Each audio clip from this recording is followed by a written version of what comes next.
and welcome back to the internet's #1 podcast on public library recommendations and holy schizophrenia.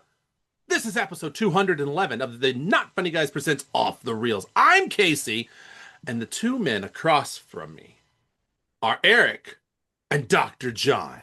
Now, Eric, we all know who's your father, but I'm going to show you who's your daddy.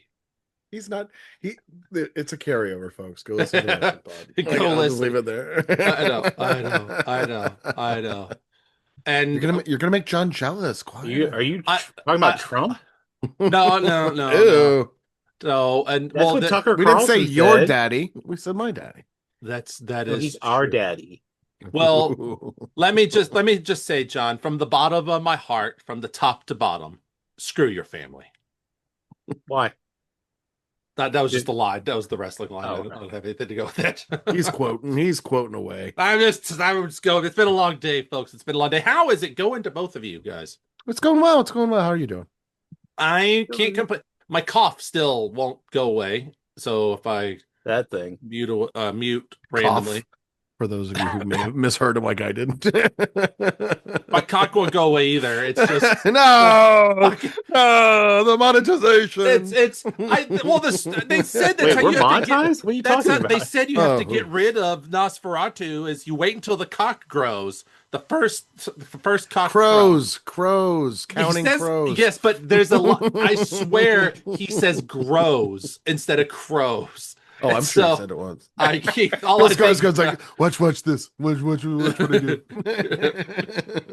But I've been Willem Dafoe who says the line. So, but I can he totally does see have Willem a massive. He does, and Willem Dafoe got to take his massive cock home with him because he gifted it to him. Oh. In Nosferatu, he wore a prosthetic cock. When at the end of the movie, my prudish self is dying here. Count Orlok himself he frames it and gifts the piece, the prosthetic piece, to Willem Dafoe. So that's not my fault. Yay. It's actually what he got stabbed through the heart with was the prosthetic dick. Yeah. Yes, such a ginormous. That's how you kill a real vampire, with an erect penis through the heart. That's what I keep trying to tell people, and no one believes me. And I have to keep saying the way you get to the heart. But you know the bad part is you're going to get jammed on the sternum. So you might experience some internal bleeding and injury as a result. This is not just fitting the #1 podcast on through the rib cage. Get ready to the side of the rib cage. Find the proper place and then jam. Ladies and gentlemen, if you want more of this, make sure to listen to our Pornhub episode in the future. Hey, what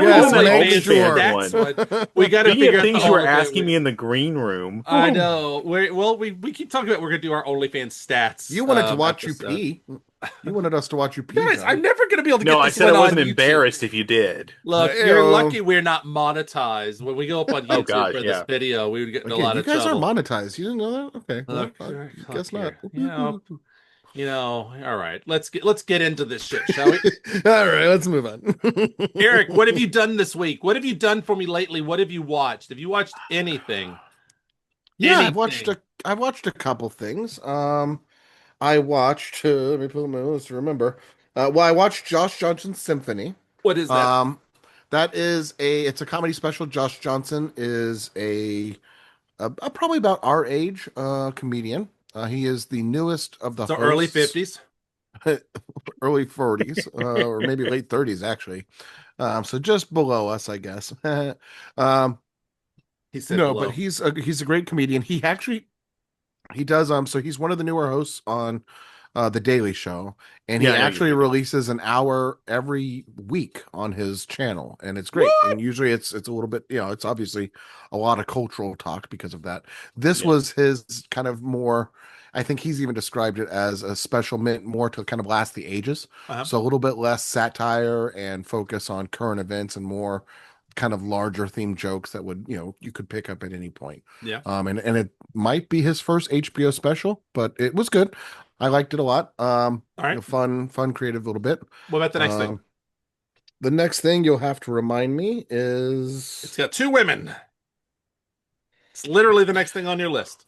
So Two Girls, One Cup was actually surprisingly better than I expected it to be. I had never seen it before. My favorite part of Two Girls, One Cup is when they go, oh, God damn it.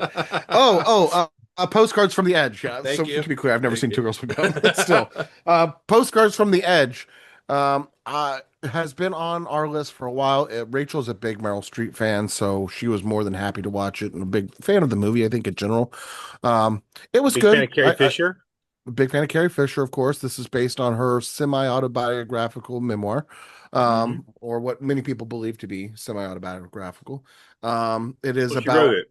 Yeah, it's about, a woman in Hollywood, an actress struggling to deal with her own addictions, as well as the overbearing mother who suffers her own addictions, and kind of the just general chaos of like a year, almost or half a year. Yeah. I like the movie. It's fine. Great acting all around. A lot more stars than you realize in this, just from the two main women, of course. But then there's like, everyone, Dennis Quaid's in it and things like that. And I liked it. I don't know that I love it. It was a kind of a weird movie where it just was kind of like the slice of nothing. Like, I imagine the book is a lot better. From Carrie Fisher, because this just feels with it needs more pretext. It needs more context at times to really understand. I feel like this is kind of a movie based for people who kind of already know what the backstory is versus are learning everything new in this movie. But it falls in that sort of Marvin's Room sort of vibe of a movie where it's just kind of melodramatic, life sucks ish, but it's also okay, and we'll find it. You watching any TV? No TV. All right. Not really. We're catching up on the newest season of Hacks. That seems to be the main one at the moment. So you watch some TV, just Hacks though. Just Hacks, basically. Yeah. Yeah. All right, Dr. John, what have you been up to this week? Or 2 weeks, because you've been on vacation. Well, I was traveling and was out of state the other day. Last week. Yeah. So this week I've got stuff being shipped to my house, so I'm in the process of cleaning up. But while I was away, I did see He-Man, Masters of the Universe. Woohoo! Such a good movie. Great movie. I was watching and I realized the perfect synchronization for this film is if you imagine the first Thor met and fell in love with Thor Ragnarok and they had a baby. Yeah. And then through their mutual love of Queen, Highlander and Flash Gordon got together, had a kid, and then those two kids met each other and had a baby. That's this movie. Yes, that's a good way to describe it. It's such a fun movie. Oh my God. It is. And I mean, the fact that they literally played Princes of the Universe during that final battle scene, I was like, and in the best way ever, not to spoil it for Eric, but the gag they do during Princes of the Universe was so fantastic. Yeah. Did you took your kids to see it? No, I went and saw it with my brother-in-law when I was away. We went to a late showing. Okay. I was going to ask if your kids liked it. The 5-year-old. I don't think my kids are interested in He-Man, honestly, but it's fine. 5-year-old was so happy every time one of the characters would pop up. He'd be like, "Oh my God, it's this one, and then he goes, "Yes," because you have indoctrinated your son fully into the He-Man universe. Well, what I love I did like that the names that he gave them are the names they had from the cartoon. I love that. Although I've seen some criticism on the fact that he names himself He-Man and almost becomes like a joke. Well, it is a joke. But this person was saying the main show is called He-Man. That is your character. The movie should not be in on the joke and make the joke and everyone laugh at him that his name is He-Man, because at that point you are bringing it down. Okay, just get over yourself. Let us make fun of the fact of it, but don't let like him be embarrassed by the name. I don't care. It's funny. Let him be embarrassed. My kiddo was the whole time. He's like, "Where's Eric? Are you? You're not. This isn't matter to you anyway." My kid was like, "Where's Orko? Where's Orko? Where's Orko?" And then when you see that scene, he was like so happy. And the other one he was looking for was Merman. And in the Orko scene, in the background, is Merman, and he spotted him like that. Wow. And he was like, "Merman!" He was so happy. Now, when one of the characters bites the big one, My son was like, oh my God, will he be back? Is he okay? And I had to be like, I I have kind to of grow say, back. um, seeing Allison Brie with short blonde hair was a bit of a Weirdness. Yeah, she had a but wig it on, but worked. She yeah. can make it work. I I'm gotta like, it was just say, very shocking. Tila was fantastic. I'm used to her from Riverdale, but That was so weird to see her. I was like, oh, okay. she does a good job. She like She does, does. yeah. Ellen, it's such a well, Trapjaw was fantastic, and the Man at Arms Trapjaw bit Oh yeah. was so good, and I loved seeing Man at Arms and He-Man talk about their feelings. Like there's a moment where they're both down and they sit there and just He-Man uses his superpower empathy to actually just talk to someone and like Why he was so good figure at things out. HR. I know it's such a great message. And then I also like um at the Eric, are you ever gonna watch this movie? I might. Eric, take your Should. ears off for just a second. I'm gonna spoil something. I Spoilers, folks. You heard I it. appreciate at the end when He-Man's the last vision he has with the sorceress, and he's like, I don't have the sword, and she's like, what are the words that you say? Well, by the power of Grayskull, and I have the power. You're right. I chose you because you have empathy, and you're not just a run in and That, by the way, all that messed was up. another Thor Ragnarok moment too. Yeah. But I appreciate that little bit. It works for the character. It grows the Yeah, character it and is. shows why he's so good. Okay, Eric, get Same back way it here. worked for Thor and Ragnarok too. Yes, Eric, you All right, can Eric, put your you can put your headphones back on. Yeah. headphones back on.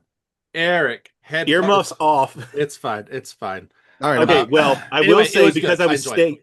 because I was staying in hotels and there was apparently marathons, I ended up rewatching Harry Potter Order of the Phoenix and the Half-Blood Prince again. Nice. And then willingly, because I just wanted to put something on, I chose to watch Passenger. I've actually never seen it. Don't. Um Which this one is that? movie, it like Chris Pratt and Jennifer Lawrence. Chris Pratt is just Okay. literally just generic Chris Pratt.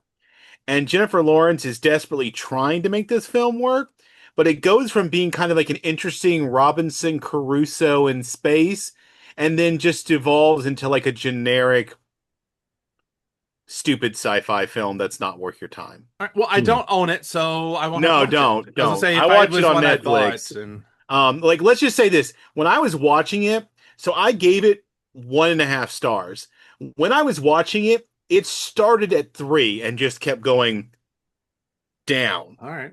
And then when it gets to the end, it does this weird kind of like sort of because they wake up 88 years too soon on a ship that's meant for another planet.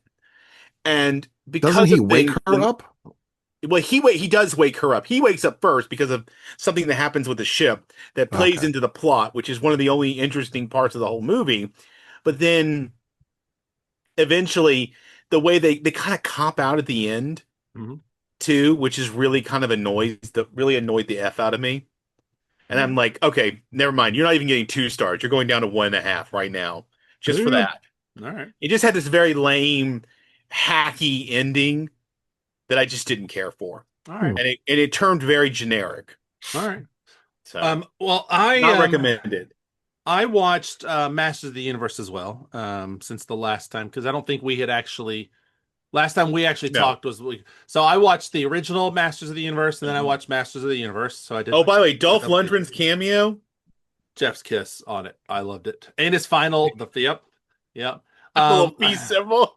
I watched Substance with Eric. If you want to hear about that, go listen to that podcast. I went and saw Scary Movie. Better than I was expecting.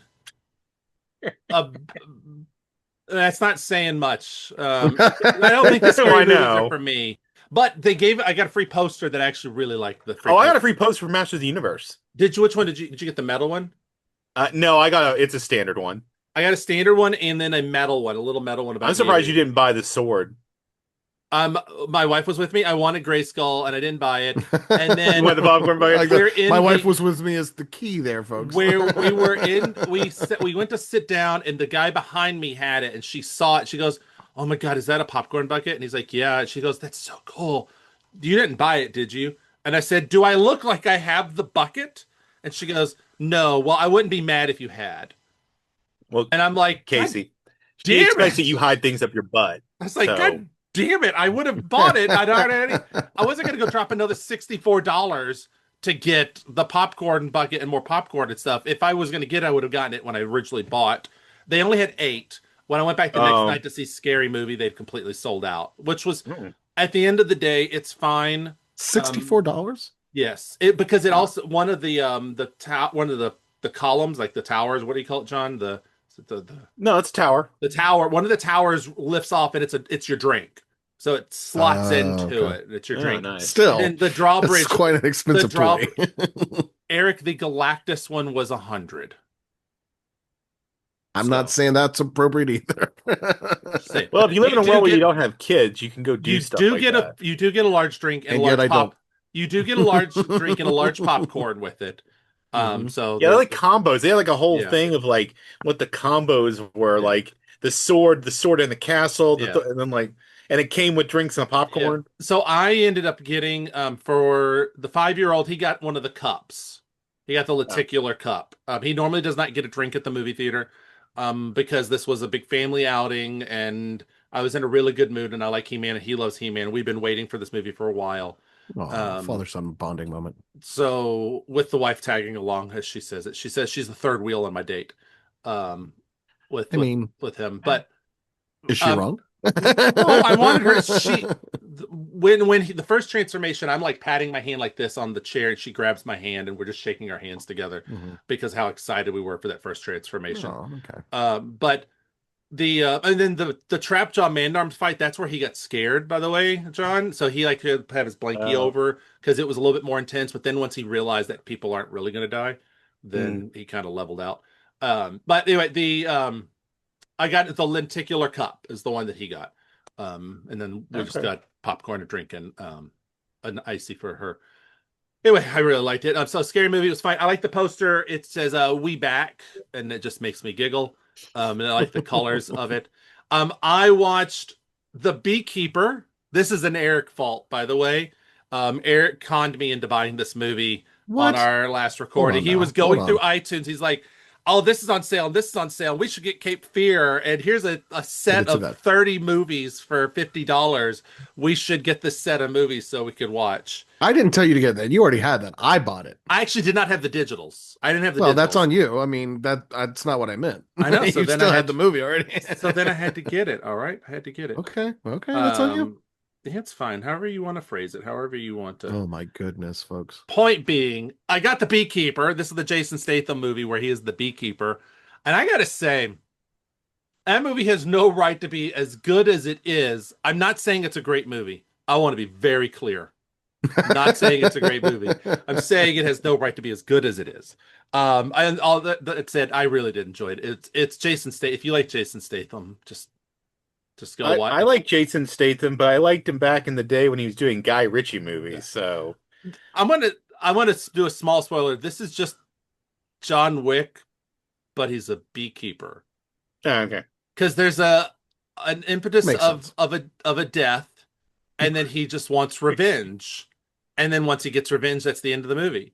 I think that's pretty standard for a lot of those films. Usually there's a guy who doesn't want to kill people. Something triggers him. He kills people. Yeah. He was a retired beekeeper. And the idea of the beekeeper is when the laws of America fail and the government fails you, the beekeepers come in and protect the hive.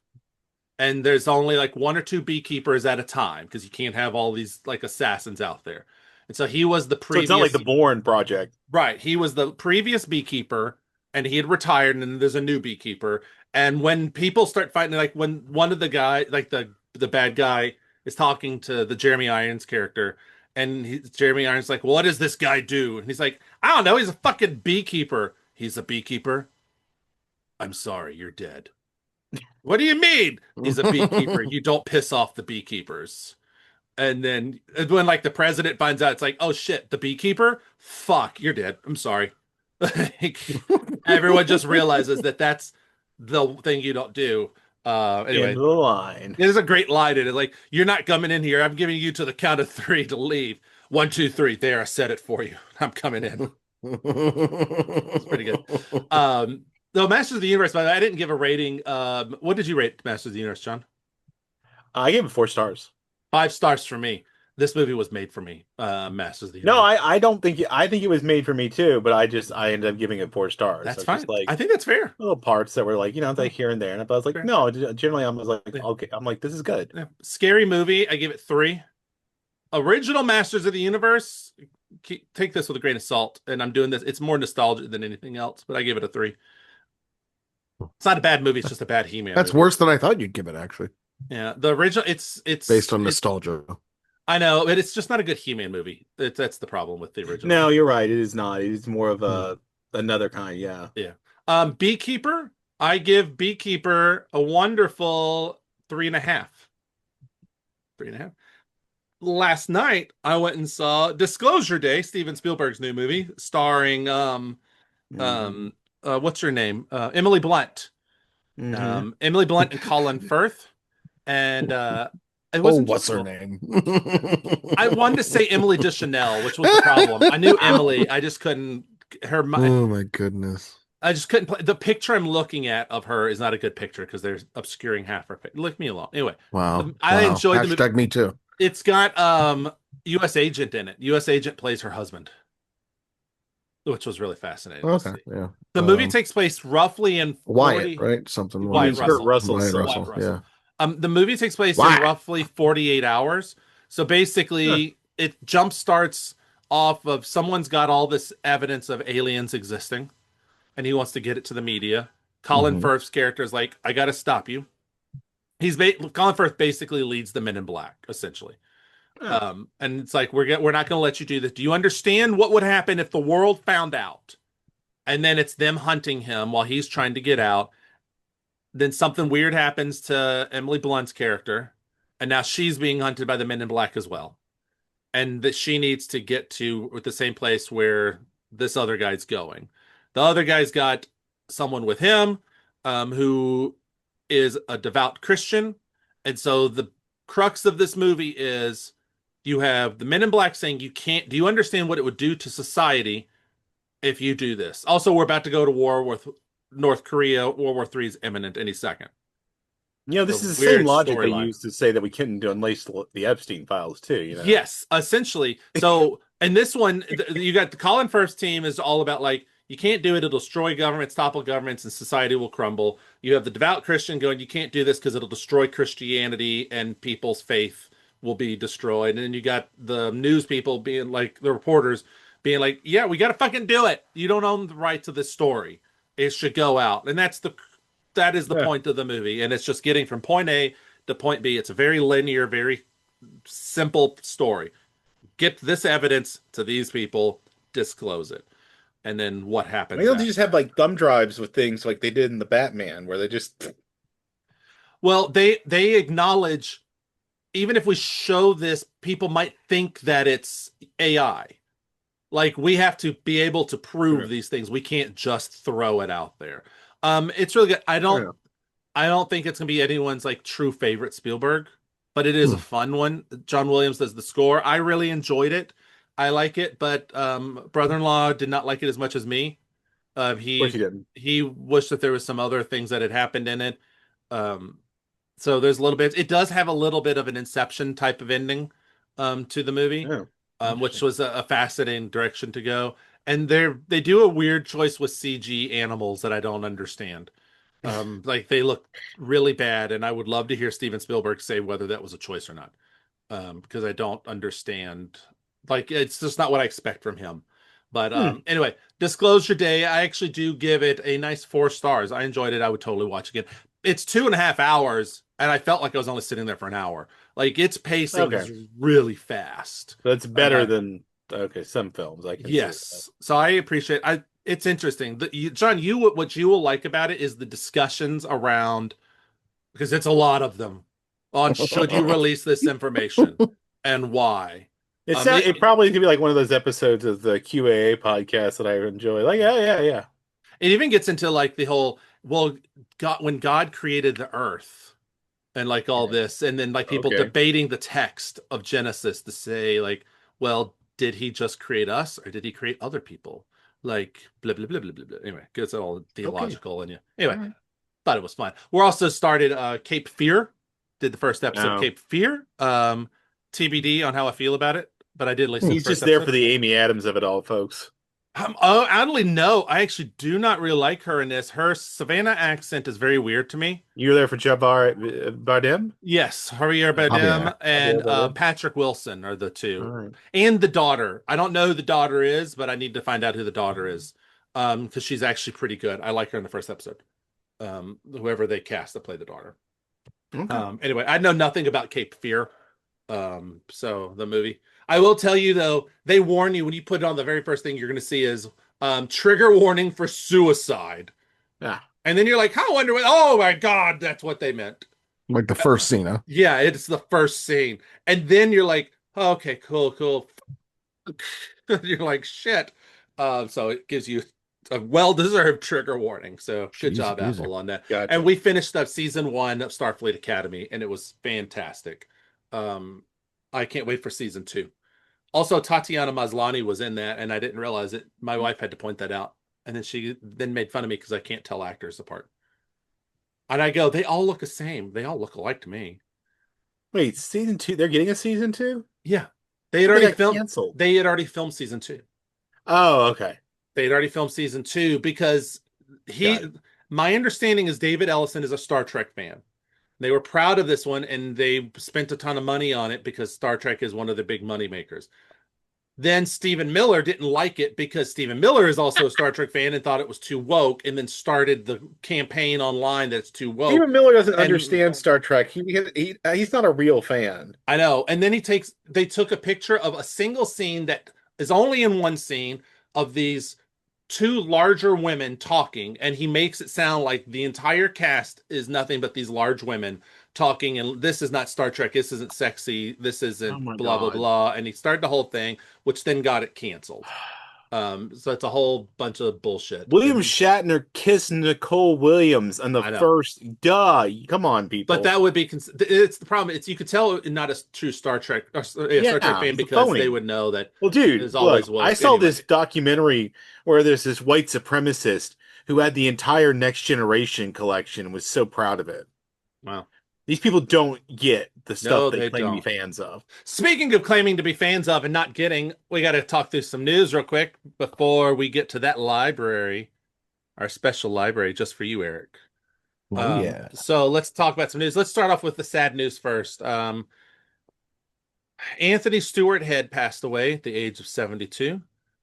Giles from Buffy, and he was also in Ted Lasso.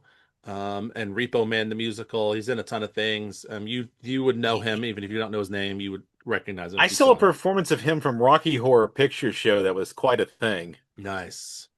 Well, he passed away, unfortunately, so I just wanted to throw that out there. Then let's see. Another X News story we got is a group of U.S. states, including California and New York, are preparing to do a lawsuit to block the Paramount acquisition from happening. Oh, wow.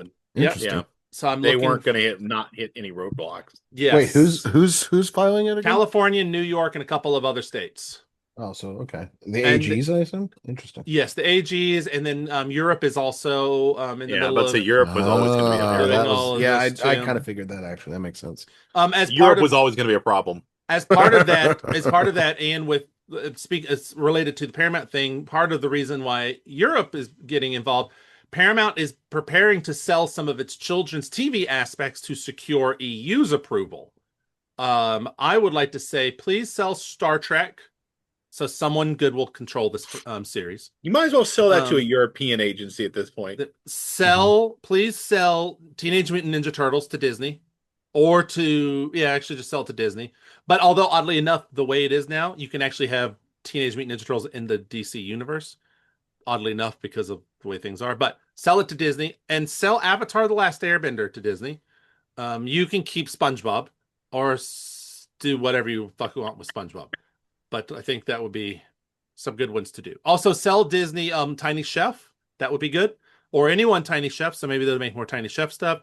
And maybe Paw Patrol. You can do Paw Patrol, I don't need that police indoctrination stuff, so. They don't. That means they'll get rid of it quickly. I think those are all of the stories about Warner Brothers. Any notes? Any notes on that? No. Anyone? All right. Yeah. Sell it sooner than later, I guess. Yeah. Right. Let someone else start taking control. Yeah. I'll just say this is in terms of the news acquisitions, start looking for good independent media sources. I recommend the Bulwark and a few other places. But don't just pick any of them because a lot of them are garbage. I was appreciating corporate mainstream media is tying its own news and looking for a rafter to throw it around. I appreciated Scott Galloway saying that Netflix should start a show called 59 Minutes, and they should just hire all the people who were fired. You know, I like Kara Swisher, but Scott Galloway gets on my nerves from time to time. He gets on mine too. I like him when he's with Kara. Yes. When he's not with Kara is when I find that he puts his foot in his mouth in a way that I don't always like. You know what? I like Bill Maher. Never. They're giving that guy a Mark Twain award. I'm like, what the hell? I think while we're talking about selling for parts, we forgot about Comedy Central. Really, the two biggest parts of Comedy Central, which would be South Park and The Daily Show. Yeah. I think both of those need to get sold off too. Those should as well. All right, let's move through some more news, shall we? Netflix film chief Dan Lin has reaffirmed that they have no desire to work with any director who wants to release movies theatrically. The quote is, "There's a group of filmmakers who want theatrical. Those are filmmakers we've accepted, we won't work with." Wow. Okay. Going back to He-Man, He-Man is not tracking as well as I would like it to, but Netflix has been Amazon's been very clear. They are very happy with the success of it. It is the number one pre-selling DVD and Blu-ray on Amazon for at least 2 days. When they pop the pre-orders up, they're selling toys and merchandise like crazy. Can I guess why some people are probably mad at the film? I bet it's the positive masculinity element that's getting great. It is. And here's where I think Amazon's thinking about it. We spend a shit ton of money on movies all the time, and we don't release them theatrically. We just made money off of this, and it's still going to our streaming service where we will still make money off of this. So it is a success. I mean, it's a closed loop to some extent, right? They're making money off the movies, they're making money off the toys, and they're making money off shipping the toys and shipping the movies. Yep. Vertical integration, folks. And because they own and because they own the movie, they get more of that cut of the money from those toys. So the moment I watched that film, I knew it's a Disney model. I knew that there were going to be insecure men everywhere going, "What?" I know. About the whole way they depicted masculinity. Yes. But the thing is that they got it correct.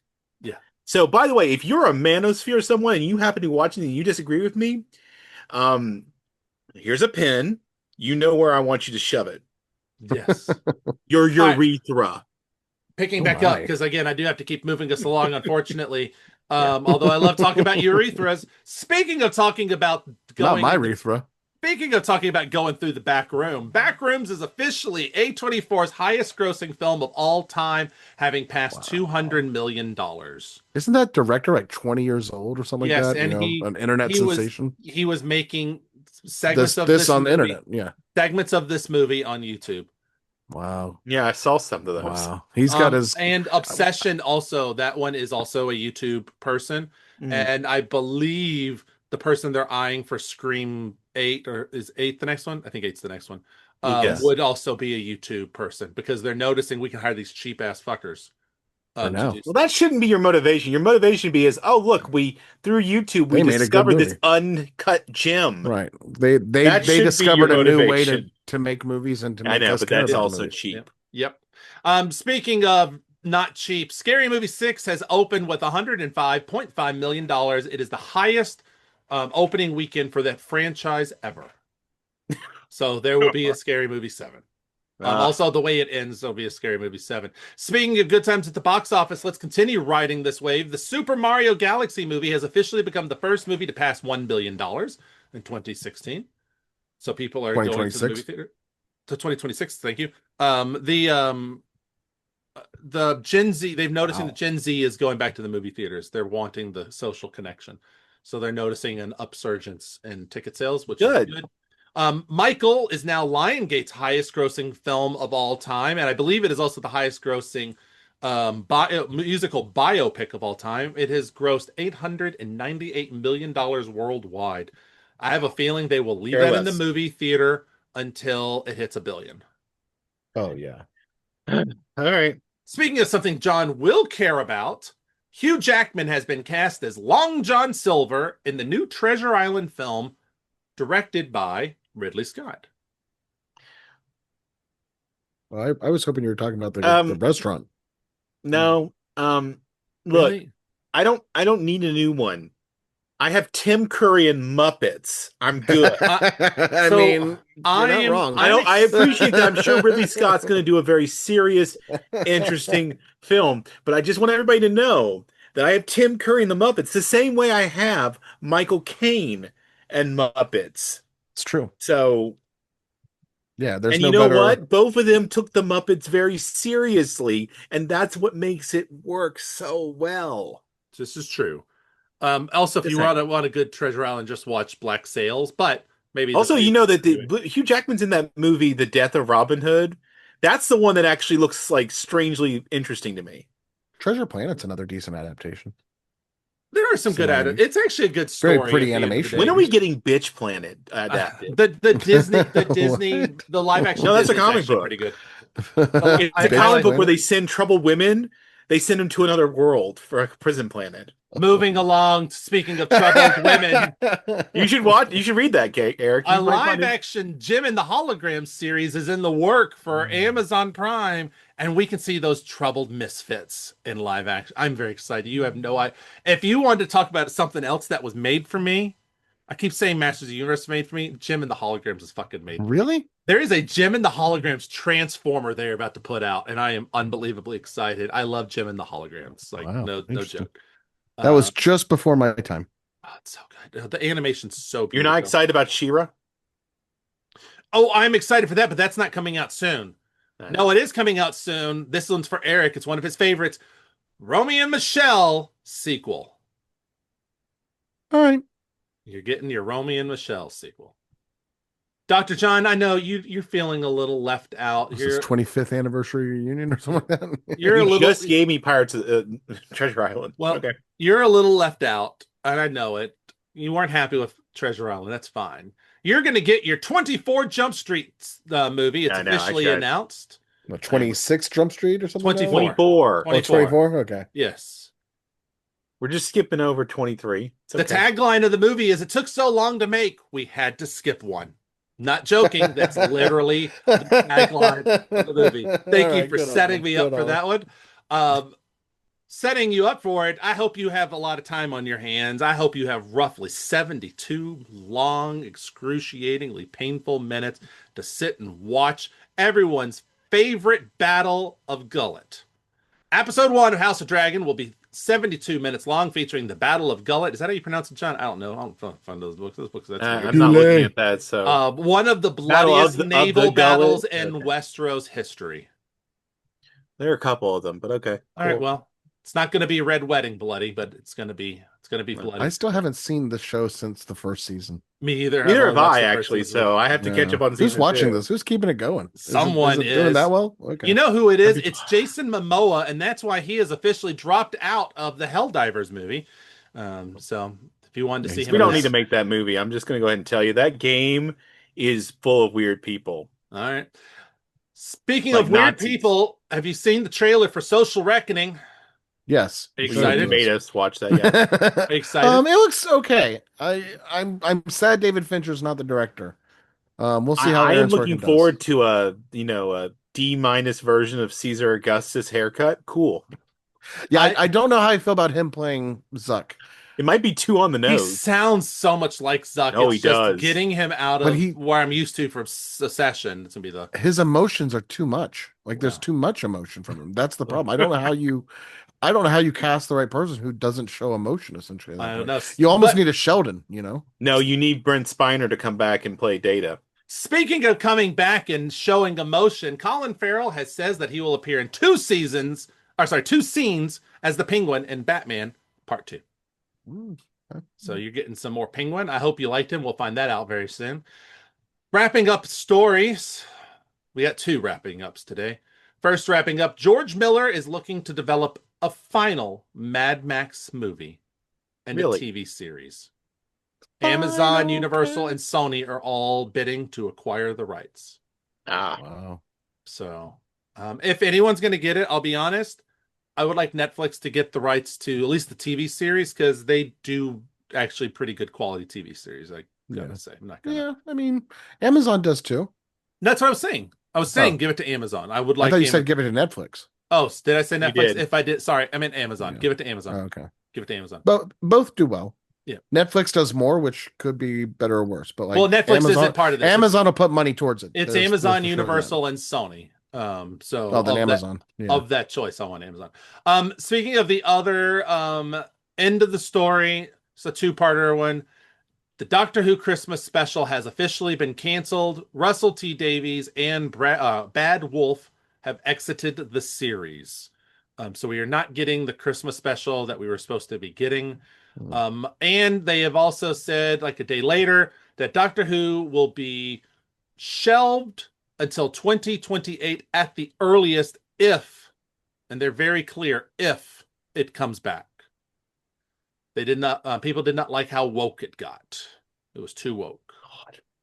I wish you need to learn what that word means, or just stop using it. Well, when you cast a black man on a British show, apparently, actually a gay black man on a British show and put it on Disney Plus, it means Fox News must riot. Apparently. Speaking of rioting, what can you see in the movie theater this week on Father's Day weekend, on Juneteenth? Also on Juneteenth, go check out Wrestling with the Horror of It All. We're going to talk about The Blackening, a Juneteenth horror movie. What can you watch on Juneteenth? Why, you, Eric, can go see Horizon.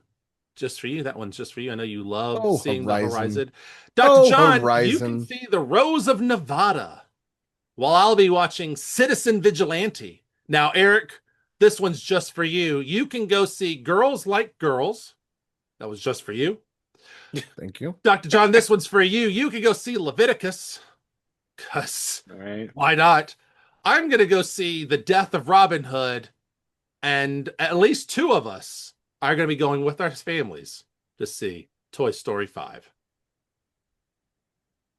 It might just be you. I'm going to go see it on the 20th. Let's just put it this way. I stopped caring about Toy Story after 3. Actually, you know what? Now that I think about it, because daycare is canceled, I don't have work that day, I might go see Toy Story 5 on Juneteenth. It's quite by possible. yourself? Okay. Well, no, I'll take the 5-year-old. Oh, okay. He wants to see it. He's really wants to see it. Yeah. All right. Well, I think that leads us to Eric's favorite part. Eric, do you think that you, my friend, can tell us about a library? Thank you, Casey. Yes. So today, our library is in honor of, as you know, we've been doing a different Batman, and spoiler alert, a lot of our people this time are of British, and so far we have kept it in the U.S. So this week we're going to represent the hero that is Jim Gordon and look at Jeffrey Wright's home. But before we get there, let's talk about where it would be, which is near the Francis A. Gregory Neighborhood Library, not far from me in Washington, D.C. The zip code there, for those of you keeping me honest, is 20020. So the Francis A. Gregory Neighborhood Library. Now, the original Francis A. Gregory Library was built in 1961 as the fifth of 11 branch libraries, funded under a public works program for the District of Columbia. The original building was designed by architect Victor Demers, originally named the Fort Davis branch. The library opened in January 1961 on the former parkland, which was the former Fort Davis Park, that was transferred to the district from the National Capital Planning Commission. In 1986, that library was named for Francis A. Gregory, a local public servant who had been the first Black president of the D.C. Public Library Board of Trustees. Now, it is in a new building, and that newly renovated building, opened in 2010, was designed by Sir David Adjaye. Adjaye, Adjaye. So forgive me, Sir David. And it serves as a hub for education and technology in the area. Its new library was described in architectural records as a shimmering pavilion and is a two-story glass-sheathed box with an aluminum roof that puts just out over. Sorry, the roof juts out over every side, technically. So it actually looks pretty cool. You can find some pictures online. It cost $11 million to construct at the time, 2010, and is a LEED Gold certified building. Now, for those of you wondering, and if with those of you with decent map skills, might know that this is actually only down the street from one of our other Washington D.C. Libraries, the Anacostia Library. And in fact, Jeffrey Wright talks about the fact that he worked part time in the Anacostia, I believe, the swimming pool, public pool kind of area in that area when he was a kid. So he's well familiar with this area, and I try not to do two back-to-back libraries or two neighboring libraries, but in this case, I wanted to make the exception because we are celebrating Jeffrey Wright, arguably one of the great actors of the American era currently. Jeffrey Wright was born on December 7th, 1965, again in Washington, D.C., of course. His mother is a customs lawyer, but his father died when Jeffrey was a child. He did graduate from St. Albans School, which is a kind of a boarding school, and then went on to attend, and guess this, Casey, Amherst College up in Amherst, Massachusetts. He received a bachelor's degree in political science, planning to attend law school. However, he chose instead to study acting. He did play lacrosse for Amherst, for what that's worth. And then after attending the MFA acting program at the New York University Tech School of the Arts for 2 months in 1988, he left to appear in Les Blancs at Arena Stage before transferring with it to the Huntington Theater Company and deciding to be an actor full time. Now, I say all that because Casey probably recognizes some of those theaters from around him. I certainly do. The Arena Stage, worth noting, is not technically Massachusetts. That was the Huntington Theater I'm thinking of. But the Arena Stage is a not-for-profit regional theater based in Southwest, roughly the same area as the library, Washington, D.C. It was established in 1950, and it was the first racially integrated theater in Washington, D.C. So that's a little bit about Jeffrey Wright, his childhood or his birthplace of Washington, D.C., specifically near the Fort Davis section or the Anacostia. And really it relates also to our Francis A. Gregory Neighborhood Library. Now, the hours for that library, this is a 7-day-a-week library. Yippee-ki-yay, folks. Rejoice. You can get there on Sunday between 1 and 5 p.m. Monday and Tuesday between 9 a.m. and 8 p.m. Same with Wednesday, 9 a.m. to 8 p.m. Thursday is 12 p.m. to 8 p.m. And then Friday and Saturday are 10 a.m. to 6 p.m. So a lot of great hours, great for students in the area. Hopefully you're using it. Like I said, it's a technology center, educational center. It's got to have a lot of great resources. Please check with your local website if you can, because it's going to give you even more information than I could. And of course, I am talking today about the Francis A. Gregory Neighborhood Library in Washington, D.C. I'll check it out one day. Hopefully you will too. Now, back to you, Casey. We have breaking news. Breaking news. A couple little things that happened while we had paused for a moment. I had to go to the bathroom, folks. I'm sorry. While I was in the bathroom, I was reading. It takes him forever to get the pants off. He wears so many belts. Look here. Don't judge me. God damn it. I need something to keep everything in. No, what president was it that needs that extra? What was that president who needs the extra space that John Oliver keeps pointing out? There was the former president who needed the extra space in his pants. So lengthen the pants all the way to the bunghole. Thinks what the clip that he keeps.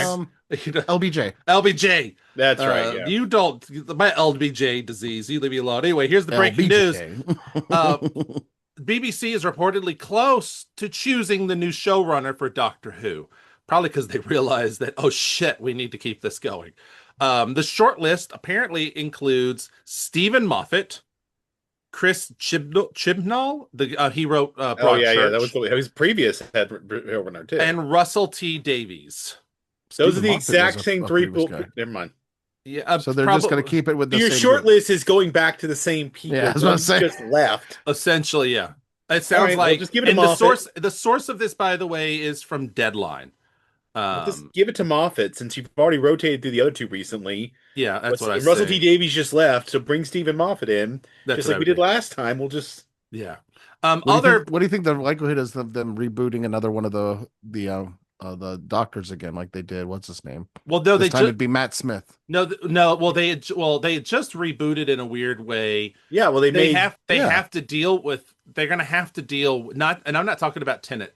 Yeah, Eric. that's what I meant. David Tennant. But they rebooted after they that. brought Rose. Oh. Yes, so now they have to deal with that. They can't not address that. So now it's going to have to. You're going to have at least one season or one special or something. I think it'll be one special. I think it'll be a Christmas special. Be a wham bam. Thank you, ma'am.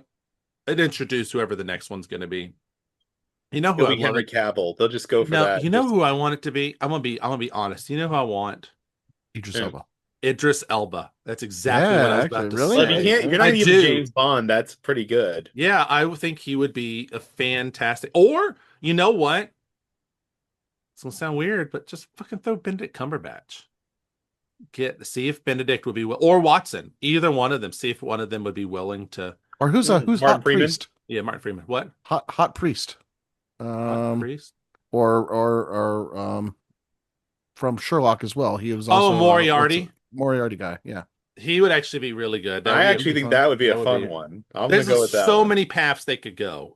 I think they could do some fun stuff. Anyway, the other breaking news story, it is related to what we're about to talk about. It's related to the Batman. Oh, the Batman Part 2, perhaps? Batman Part 2. So we already knew that Sebastian Stan had been cast. Stan the Man. And no one has actually said who he was playing. We've all assumed it was Harvey Dent. It's what we have 100% assumed. We haven't brought in Harvey Dent, so yeah. There's no formal official. So what I was reading... They've also been playing with his face. But that doesn't... and masking. But one of the masks was a full face thing, which was very weird for Harvey Dent. According to new rumors that are in there, take it with a grain of salt. It's rumors. But I don't hate these rumors. First off, Sebastian Stan would actually be playing Victor Zsasz. Interesting. Which I actually wouldn't hate. So that's a serial killer who had scars on his body for every time he killed someone. He would cut a number into him or a line. A marking, yeah. Yep. So I don't mind. That could explain why one of the prosthetics they showed was a full facial cover, and not just a half of his face. So that's one of them. Again, take these with a grain of salt. But who is rumored to be playing Harvey Dent, Two-Face, and I kind of like this, so I'm kind of hoping this rumor's true, Brian Tyree Henry. And basically going back to Black Harvey Dent. Okay, so we're going to revisit the Batman 89. With that thinking. And I like him a lot as an actor. I think that would actually be a really bold, interesting choice. You know, I'm in the middle of just started reading the whole thing of the first Batman 89. Yeah. I'm not into it as much as I was. I really liked Superman 78 better. Superman 78. Yes, Superman 78. And I tell you right now, I'm pretty sure that's Man of Steel. Yes. And then from what I've seen, I feel like they're going to be very close to that. I agree. That was very well done. The other rumor is that, and this one is a no duh because they kind of set this up in the first one, is the Court of Owls will appear, and that was practically set. I would like that actually because they've been teasing that with the Absolute Batman. We know they're in there. Yeah. But that's been interesting to see where that storyline was going to go. Yeah. Now, I'm assuming you're talking about the comics, not the movies. Sorry. All right, let's get into some fun here because, well, we got to. Daddy's got to pay the bills and do some shit. So here we go. The Batman came out on March 4th, 2022. It is not PG. I clearly did not change that. It's PG-13 for sure. Warner Brothers, it is a whopping short 2 hours and 56 minutes. Did either of you watch Penguin? Did you guys start it? No, I have not watched the TV show. We will talk then a little bit about that without spoiling when we get to that. Then the movie, how much do you think this movie cost to make? Last one, by the way, not Lego Batman. The last one, Dark Knight Rises, was $250. Dark Knight was $185. I feel like they got at least $250 for this one too. Okay. Dr. John says $250. I could be wrong. Eric, do you want to take a guess? I'll say 200. All right, 200. Eric, congratulations. Okay. 200 million. Oh, so On they the dot. wound back. Nice. Okay, that makes Woo. sense. Eric, Do I get Eric extra was bonus points good. for on the dot? You know what? Because you are never on the dot, you may have a bonus. Yay! I might actually catch up and win. Probably not. Good luck there. But I'm going to give you a bonus out of sympathy. All right, here we go. I Now, appreciate your pity, sir. no, the other ones are the last one. The last I'm going to do two because I'll include Lego Batman just so you can see for reference. Dark Knight Rises. Well, Dark Knight was 535 million. Dark Knight Rises was 448 million.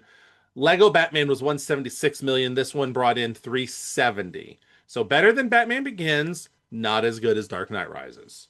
So 370. Okay. There. And then, oh, that was US. We logged this, folks. That's why you hear me slowing down there. The last one, Dark Knight was $1 billion. Dark Knight Rises was $1 billion. Lego Batman was 312. This one made 773 million globally. People like this Batman character. They should make another movie with him. Maybe. All right. You should really just start over and do the Absolute Universe, but that's me. They should. You know, the McFarlane figures are about to do an Absolute run. They're going to do Batman, Superman, Wonder Woman, and I think I kind of want the Batman one because I really kind of dig this Absolute Batman. Kind of dig him. All right, here we go. Eric, I want you to know, as of now, you have 21 points. That is not including the one you just got. 21 points. Dr. John is at 23. You have a chance to actually win the Golden Abacus.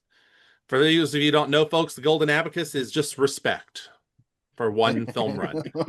Something I've never had But before. he can brag about it. You can be Chelsea Green for us and just brag. Oh, totally. All day. All right, here we go. What movie from 2008 jump-started Matt Reeves' career? It put him on the map. It's also his first real movie that came out. But he came off swinging. 2008. Pretty sure you've seen it, at the very least. Was it Planet of the Apes? Planet of the Apes is your guess. All right, Eric, what's your guess? Oh, man, I don't know. 2008? I can't even picture movies that long ago right now. They were in black and white. And they were black and white. They limited sound. Little movies. Oh, go quick. I touch off. Okay, I'll say the Planet of the Apes too. Why not? I don't know Planet of the Apes. else. Well, it is not Planet of the Apes, but he did direct 2 of the Planet of the Apes movies. Okay. I was thinking about Andy Serkis, and I was like, maybe they had a working relationship beforehand. From the 2 Planet of the Apes, Rise and the second one. No, Cloverfield. Okay. Cloverfield. Oh, okay. All right. What was Robert Pattinson's first movie? God, I know it's not Harry Potter. It's not a Harry Potter. You're saying Harry Potter, then I'm not. No, I'm not. Right. I'm just saying. But I may have to, because I don't think I saw him anything before that.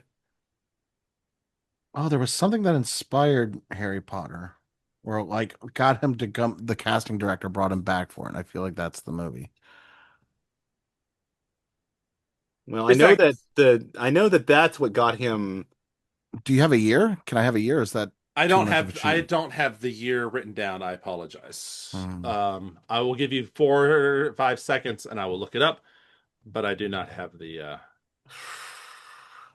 It's earlier than you think. I remember that. Yeah, how far back has he been doing stuff? We're looking at 2004. 2004. But for the record, Goblet of Fire was 2005, so that's not that crazy. So I'm right in my assumption, though. Probably. Come on. I need something. I'm just gonna say Goblet of Fire. I don't think I know anything. All right, Goblet of Fire. Eric? Because I know that predates Twilight. 3. I'm gonna say a Scream movie. All right. I don't think I'm right. You are not right. It is Vanity Fair. Vanity Fair. I would have gotten there. All right. 2022 was a big year for movies. Can you tell me what was the #1 box office movie in 2022?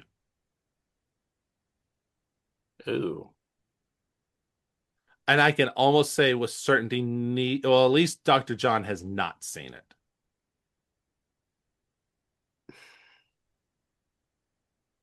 So something I've not seen. Yes. 2022. All right, so a big box office movie that I'm going to say Top Gun, the sequel one. All right.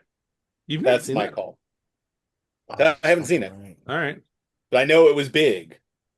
So, all right. I don't even know if it was 2022, but it feel like didn't they the rumor I always remember about that film is like it supposedly brought back people to the theater. So, it did bring back some people to the theaters. Eric, can you please tell me what do you think the number one was?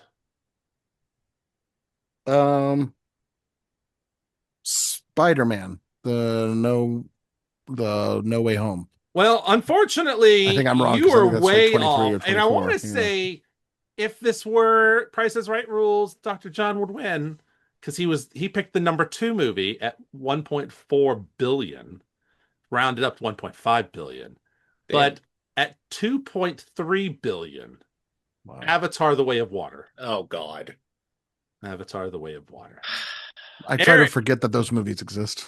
Eric, you have one more shot. Winner take all, is that what you're saying?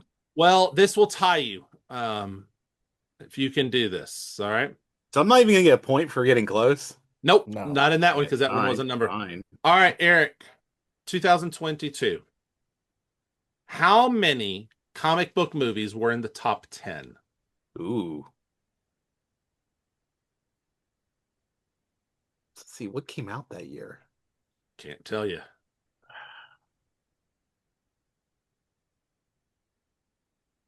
I remember some of them. Let's see, 2 of them. Comic book movies. Uh-huh. I want to say 4. You're saying 4? All right. Eric? I'm going to say 3. All right. Well, I would like to say one of you was exactly right. It was John. Here are the top 10 going from number 10 to number 1, so you can do the math yourself. Puss in Boots: The Last Wish. Watergate Bridge. Thor: Love and Thunder. The Batman. Black Panther: Wakanda Forever. Fuck. Minions: The Rise of Gru. Doctor Strange in the Multiverse of Madness. Top Gun Maverick. Avatar: The Way of Water. So, that said, we end the abacus this round with 22 for Eric, 24 for Dr. John. Dr. John wins yet again. Yet again. I'm sorry, Eric. I'm sorry. Staved off the comeback. I was trying to pick things that I thought would be rigged election, for you. rigged competition. Hey! We don't undermine democracy on this podcast. Let's get into this. Democracy here. We're going to talk fast about the Batman. So I apologize in advance, but here we go. Matt Reeves directed this. Matt Reeves and Peter Craig wrote it. Michael Giacchino was the composer. Robert Pattinson as Batman. Zoe Kravitz as Catwoman. Jeffrey Wright as Gordon. Colin Farrell as Penguin. Paul Dano as Riddler. John Turturro as Falcone. Andy Serkis as Alfred. And Barry Keoghan as unnamed asylum person, or who is Joker. Mm-hmm. I want to start off saying on this, because I want to make sure it gets said, I actually do like the music. I actually think the music actually works for this. The choice of Ave Maria was quite interesting. And I, as controversial it is, I like the spur sound when he walks. I think it's actually just a nice tactic for his character, for this Batman. And it also firmly sets this as like a modern day Western. Well, here's an early piece that bothered me. Yeah, go for it. That's what this is for. If Paul Dano does not stop heavy breathing in that mask, I was going to kill him in the opening sequence. The opening sequence actually almost turned me off. It did not work for me. He's a very weird. He's a very weird Riddler. It was weird, and then the whole city ended up. I feel like I had stumbled into a Batman video game and not a movie. And then there's that whole line. Asylum influences. I had a problem with this, and then I'm glad it was addressed. Initially, when he said he's been doing things for 2 years and nothing's gotten better, I'm glad that we swung back to that, because I was like, okay, then what's the point of you? Yeah. All right. I like that Alfred is like, I don't like you, sir. Like, please stop all this shit that you are doing. Well, I also like the kind of goes back to the Batman we know. This is when it picked up for me, because I was like, oh, thank God Alfred's a competent person and sane. Yes. But I also thought the parallelism between his father and mother's death, and then the new one, was an interesting plot device that I like to sort of see. It's interesting that they link the Waynes with the Arkhams in this. Well, yes, they explicitly did that, which is true. Yeah. That's a comic book. Eric, what are your? I did also think I appreciate the contact lenses. Thought that was really that was a nice touch. Cool. Yeah. And the fact that he rewatches himself, I like that. Well, it's like he scans back over the things that maybe he missed something, which I thought for a detective film, they actually do a really good job of actually making him a detective for once. Yes, I give credit for that, because here's the thing.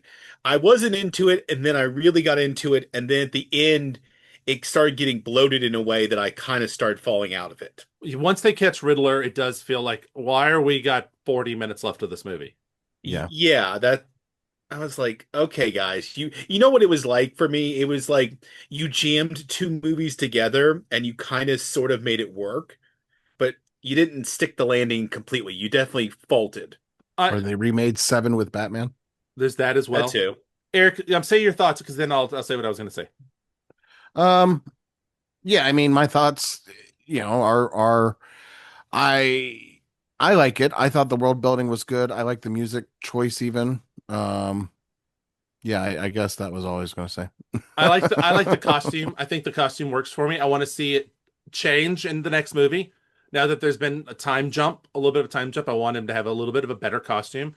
But for this little bit, this ragtag look, especially how he's walking through the crowds while carrying the suit in a bag, I want to see something a little bit different.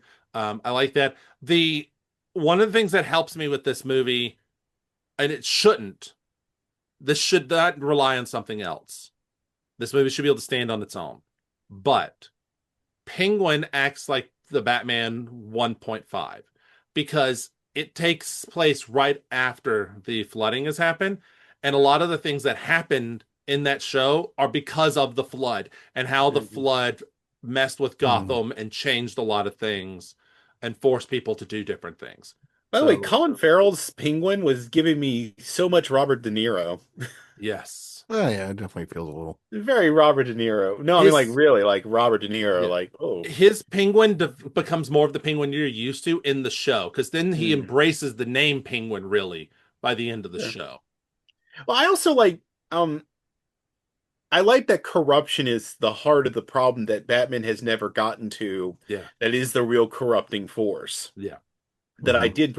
And I also appreciated that Carmine Falcone, the Roman. Yeah. We keep the long Halloween connections in here. One, that Bruce Wayne's father saved him. Yeah. And that he's Catwoman's father. Yeah. Because that's actually straight out of the Long Halloween series. Yep. I like that. I like that little bit. I like oh, fuck, I had it and then I lost it. Eric, go. Oh, it'll come back to me. Well, I was going to say the part where where Jim Gordon and him tie up the Penguin to interrogate him, and then he's waddling around. Mm-hmm. That is a nice touch. Nice touch. What do you think about the Batmobile? I didn't mind it. I was very clearly he very clearly stripped out a muscle car. Yeah. And just souped it up. And I'm like, yeah, all right. That's actually a pretty cost-effective way to kind of do it. So my same thought is with the costume. I like that this was his take on it. I would like to see him improve on the car a little bit. I don't need it to be like the long thing, but I would like little tweaks here and there for it. Maybe confirm that like it's fully armor proof, like bulletproof or something. Like just give us tiny little things.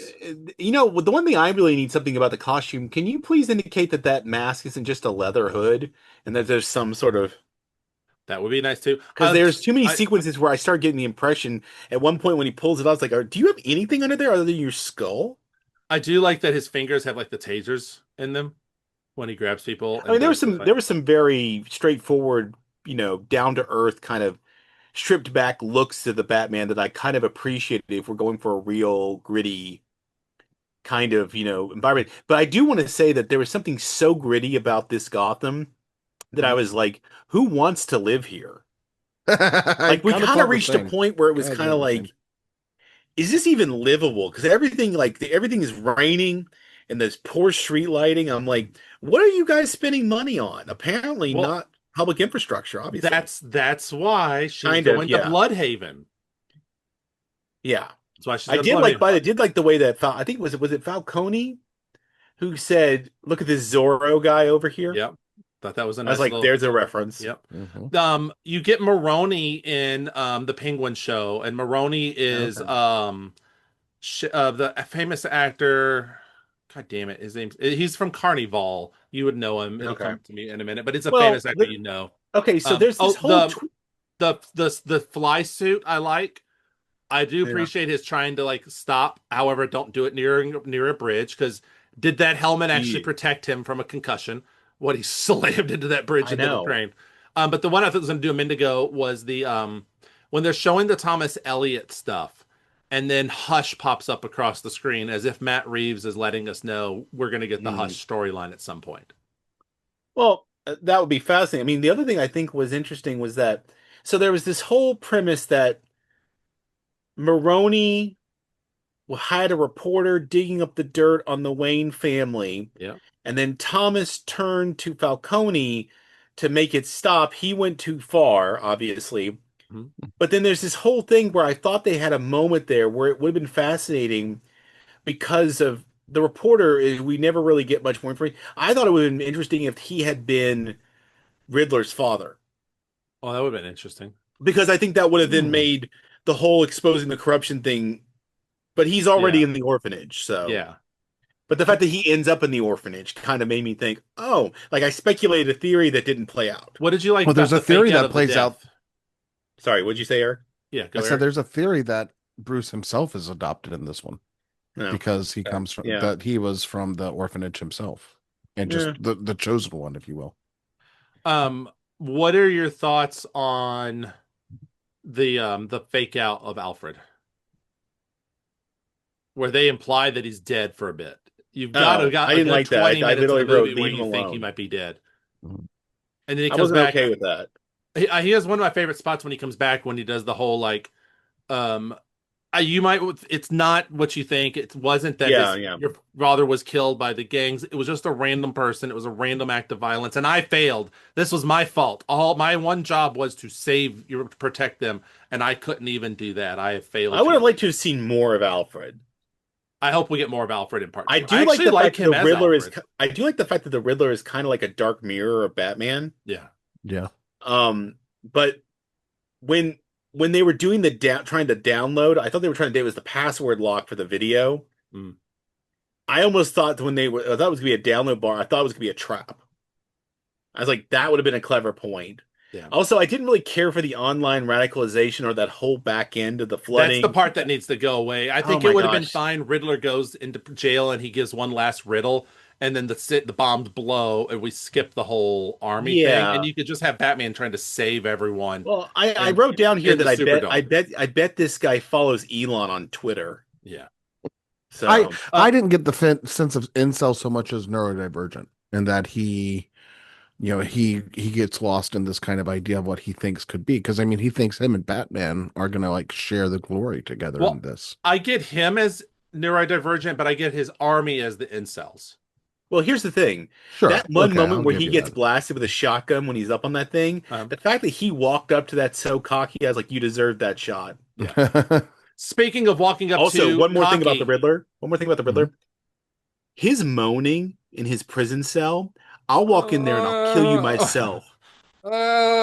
Anyway, Like, oh no, speaking of just moaning and killing themselves, Dr. John, I need to know your final thoughts and rating on Batman.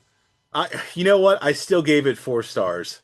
All right. Despite the flaws, because there was enough in the middle of the movie that I really liked. I did write a review on Letterboxd. I will send you the link to Awesome. post it because I had to play out some of my thoughts here, but Awesome. it's still got 4 out of 5 stars. Do you like the gun It's as the bat symbol? I didn't mind that, but that whole sequence when he cuts himself on the wire and then falls in the water, all that was just so dumb. Like this could have been a 5-star movie. Yeah. Really could have been. But I think that I think like Batman Begins, this has a chance to have a 5-star movie as its sequel. Yes, we'll hope. A chance. Yes. I'm saying it will. This, by the way, this ultimately made it to 3rd place on my list. Thank you. I was about to ask. 3rd place on his. All right, now, Eric, you know what this means. It means it's your turn. Final thoughts and review or rating of Batman. I think this made it to 4th place on my list, maybe 5th. 5th place. 5th place. It is still a little too dark and brooding and moody for me. It's way too long. And it unfortunately feels it not as much as you think it will. Like I was like the first 2 hours zipped, and then all of a sudden I was like, oh, move on. That last 45 minutes. Yeah. But to that end, it is still a good movie. I liked it more this time watching it again, so I feel like repeat viewings help with this one. And yeah, 5 stars. I recommend it. I think 4 stars, not 5. Yeah, 4 stars, 5th place. Yeah, worth it. Great world building. I actually like Robert Pattinson more than I thought I would. I know. I liked him way more than I thought too. He grew on me as the film went on. Let's just say that. I'm really close to you guys. I give this 4.5 stars. It is a little bloated, which is one of the things that keeps it low, but I really like the score. I like some of the moodiness. I like the promise. I think Penguin though helps it because I can't, in my mind, it's hard to separate those now. Kind of a comic relief that kind of helps. Oh, I meant the levity of the movie. You know what? It's not even comic relief. He is sardonic. Yeah, in a dark way. I was talking about the TV show because it plays. Oh no, I'm talking about the character in the film. Sorry, but he gave a nice sardonic, like dark comedic laugh, nihilistic laugh at the world kind of thing. Yep. Which I appreciated. 4.5 stars. I'm sorry, I have to rush. It is my number 2. It's right behind Dark Knight, right in front of Batman 89. I will watch Batman 89 first, though, because it's so number 2? It's a shorter movie, Batman 89. But yes, if I'm looking at this from a film, from the overall quality, I think it's really good. Ladies and gentlemen, next up, we are going to be doing a Danny DeVito run. We did some a Roll the D, and we got Danny DeVito. And so next up, got a double D. A double D. We will be watching Romancing the Stone. And that one, I believe, is rent and buy available out there. I own a copy, so it makes it a little easier for 2 of us. All right. My wife approves of your choice, by the way, Casey.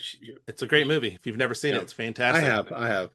All right. Well, thank you, everyone. You can write us at notfunnyguys.offthereels@gmail.com. That's notfunnyguys.offthereels@gmail.com. Let us know your questions, comments, and concerns. Find us over on the Insta at not_funny_guys_presents. On Twitter is the Not Funny Guys Pod.